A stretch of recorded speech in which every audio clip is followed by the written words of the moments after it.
Imagine looking at a newborn baby and then being in a room over and hearing it scream its head off when somebody's cracking its ribs. It's over for Allie Carter, y'all, because she just got kidnapped and her family is on the internet begging us to help them find her before it's too late. Apparently, the people who kidnapped her haven't even called to ask for a ransom, and that's what's really worrying her family, because that means her kidnap wasn't because of money. And they don't intend to bring her back alive. Just a week ago, she went on live to tell everyone that she and her family had to relocate because some strange men broke into their house and vandalized the entire place. Clearly, whoever these people were didn't give up, because they came around again to whatever location she was at and snatched her up. Now, as I said, just a few days ago prior to her getting kidnapped, she gave us an update on her safety and revealed why her and her family had been getting hunted down like animals for the last few days. She said she was afraid they were going to take her out, and that if she turns up missing or dead one of these days, it was definitely them. It turns out some people have been paid to come after her and her family, and these people broke into her house to ransack the whole place for potential evidence against the people they're working for. Allie Carter has been vocal about the corruption, the dark parties, and the disturbing truths she's witnessed in Hollywood. But with every word she speaks, the threats grow louder. For the first time, the woman who had been brave enough to speak out is now facing the full weight of a dangerous network determined to silence her. Allie's phone is flooded with messages, some anonymous, some not so much. But they all have one thing in common: intimidation. These aren't idle threats. No, these are calculated warnings from those who have been sent to carry out Diddy's dirty work. Goons, people who won't think twice about hurting her, or worse, her family. And that's not even the worst part. Diddy, even though he's behind bars, allegedly still commands an army of loyal followers. Some claim he's orchestrating the moves against Allie from within the confines of his prison cell, whether it's poisoning attempts, stalkers, or goons sent to trash her home. Allie is constantly looking over her shoulder, unsure of what comes next. She actually went on live to show us a video of what her house looked like after the goons broke into it, and it looked really bad, y'all. Luckily for her, she wasn't home when they came, so they weren't able to attack her. However, they definitely left a mess to let her know they were there. You get pressured, attacked, stalked, and hunted down for your own information. You get abused and re-victimized again by people who wanted to argue a back and forth this week like that fucking mattered. Okay, you had Stu Peters and Timothy Charles Homestead going back and forth, and nobody has even bothered. Not that I give a damn, and not that I understand that you guys are gonna be that selfish, but nobody has bothered to apologize for all the hell that has happened. But you guys were arguing back and forth, and in that meantime, we lost our home. You don't believe me? Here you go. What once was a full house, we were still paying rent on our house. What we were doing this whole time was moving everything, because our house is gone. Our house is gone. This is the speaking out. What was our beautiful 3-bedroom acre home on 21225 Standing Rock Avenue, because everybody has the address, because organizations that were attached to Marx, Sawyer, and many other organizations decided to put out the address, my license plate to one of my cars, and many other of my. So here you go. You can have it, right? Because this is what happens when you speak out. This is what happens when you tell all the truth. This is what happens when you decided to stand up for the children, and when you understand that survivors don't just get to do a seminar, and when you understand that survivors don't just get to just be and then show up somewhere and talk and monetize everything that they're saying. When you realize that that's bullshit, then you will understand. Look at the tactics and pay attention. Pay attention. I'm still not asking you for a damn thing but to wake up. I'm not asking you for a damn thing but just to get outside. I don't give a damn about money, numbers on my platforms. You can have all of it. You took everything. The only thing that I give a shit about right now is the fact that there is a baby in the way. There's babies in the way. There are people that I love that I can't get out of the way. What am I supposed to do when the people in the authority that you're supposed to go to, you can't go? Imagine a world where the powerful are untouchable, where their secrets are buried so deep that exposing them could cost you everything: your freedom, your family, and even your life. This isn't a far-off fantasy. It's a reality Ally Carter is facing every day, despite being locked behind bars. Diddy's influence stretches further than we can even imagine. From behind prison walls, he continues to pull the strings, targeting anyone who dares to speak out against him. And now, it's Ally's turn. But here's the twist. Ally isn't just another person trying to bring Diddy down. She's a survivor, someone who has seen the horrors of his world firsthand. And today, we're going to reveal the chilling truth of how far Diddy's reach really goes. Graphic. But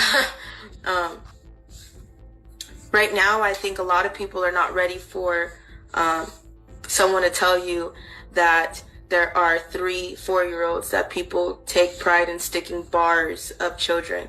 I don't think people are going to be able to stomach the fact that people tie 2, 3, 4, 5-year-old children to horse stables and have horses and dogs raise them, and then they get off on that.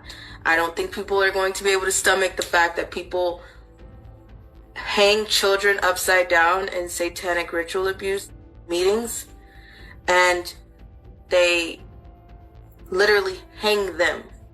Literally, by metal prongs, they hang them to get blood dripping out of them, and people go up under and like you're under a rainfall to take their blood.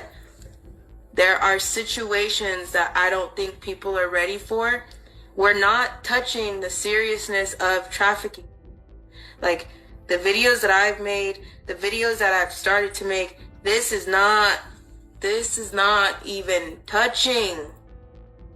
This is the gist of it, and I think so many people are quick to raise a sign and say adrenochrome, but you don't know what it means, and you don't know why it's such a thing, why it's such a strong thing in trafficking, and what makes it so strong. What, you know that they're drinking children's blood, but you don't know what they're doing to those children to make their blood strong enough to cause something to flip your system in order to keep you in the fountain of youth. No one believes that because it sounds like an unreal horror Disney movie that someone wrote. You know what I'm saying? It kind of is. But the truth about Diddy's reach goes deeper than mere threats. Let's take a step back and explore what Ally has been bravely trying to expose. The names, the parties, the things that go on behind closed doors. This is where the story gets truly shocking. Ally Carter isn't just another accuser. She's someone who has seen it all firsthand. And when she speaks, people listen, but her claims are so grotesque, so appalling, that it's hard for many to believe. Ally has exposed one of the most dangerous and disturbing circles in Hollywood, the freak-off parties. Parties where some of the richest, most powerful people in the entertainment industry gather and engage in horrifying acts. And it's not just about the debauchery you might expect. No. These parties, according to Ally, are places where kids are treated like party favors. Mere objects for the whims of the wealthy.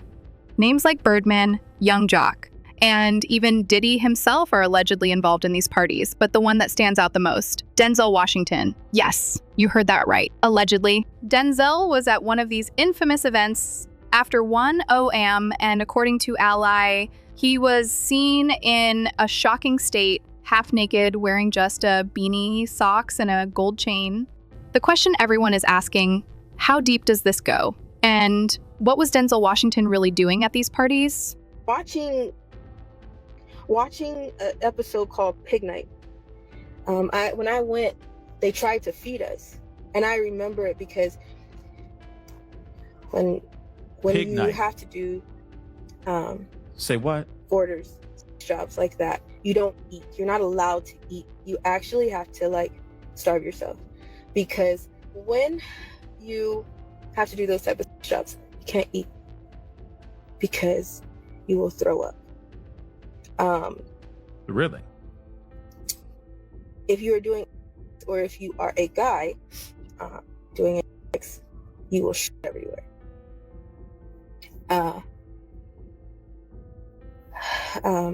Oh boy. When this happens, your parents will get mad at you.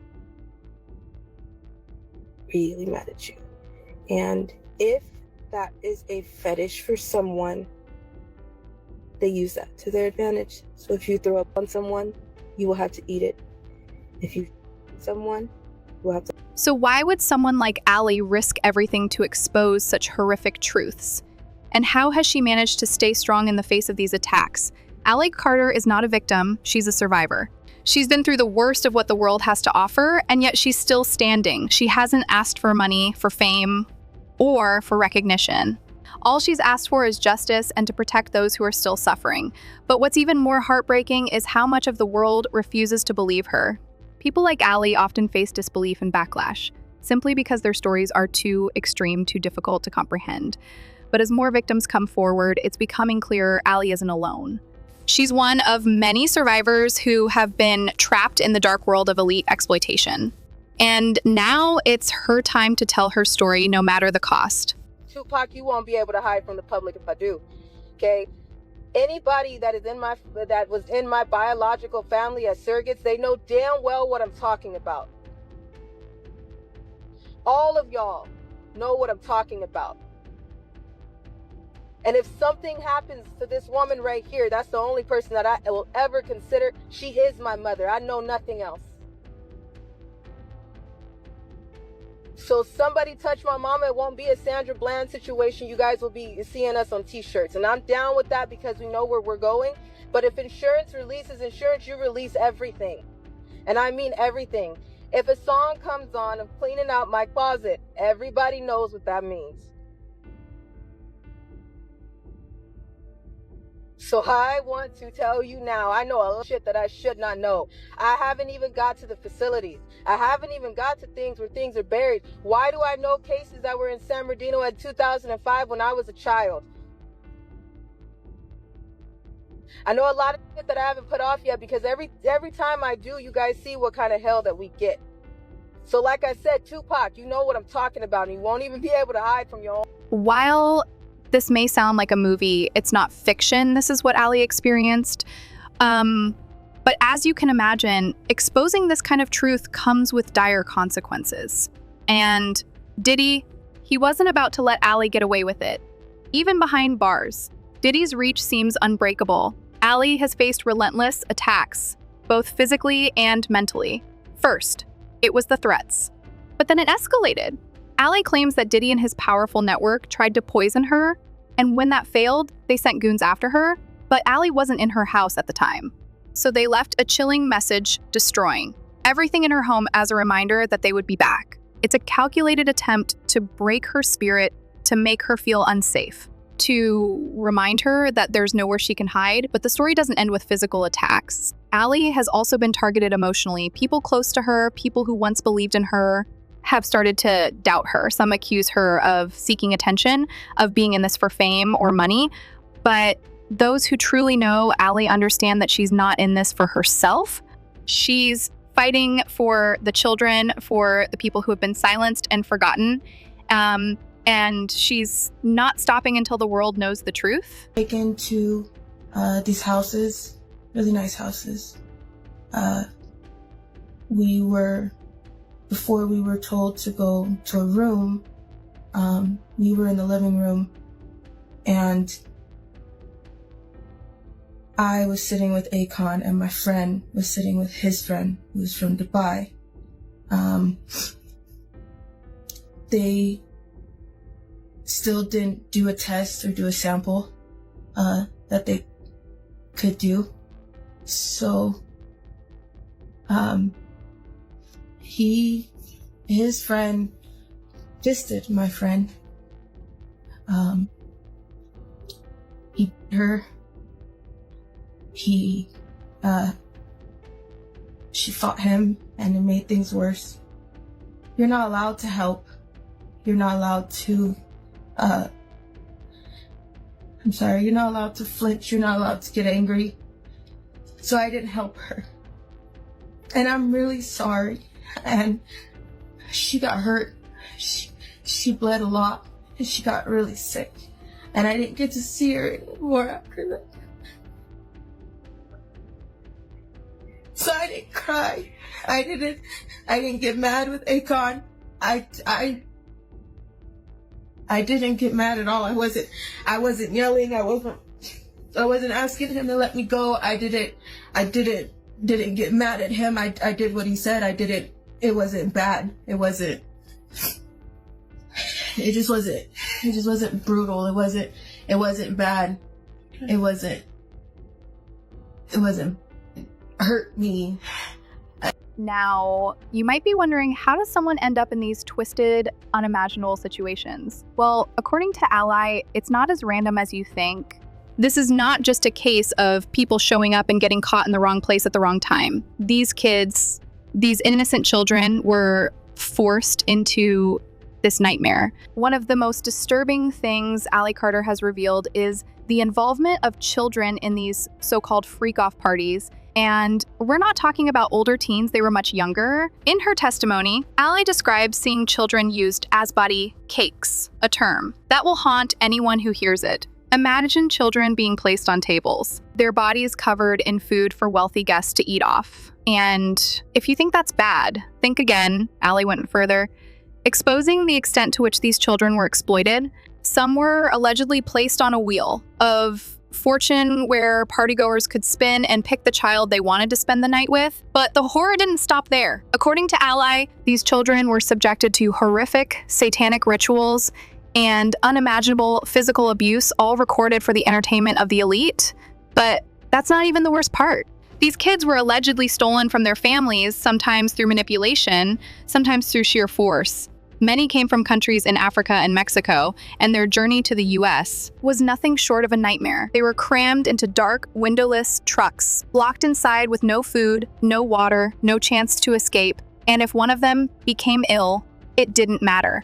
They were disposed of like garbage. And in one particularly tragic case, Ally described how a sick child was unalived because she was crying too much.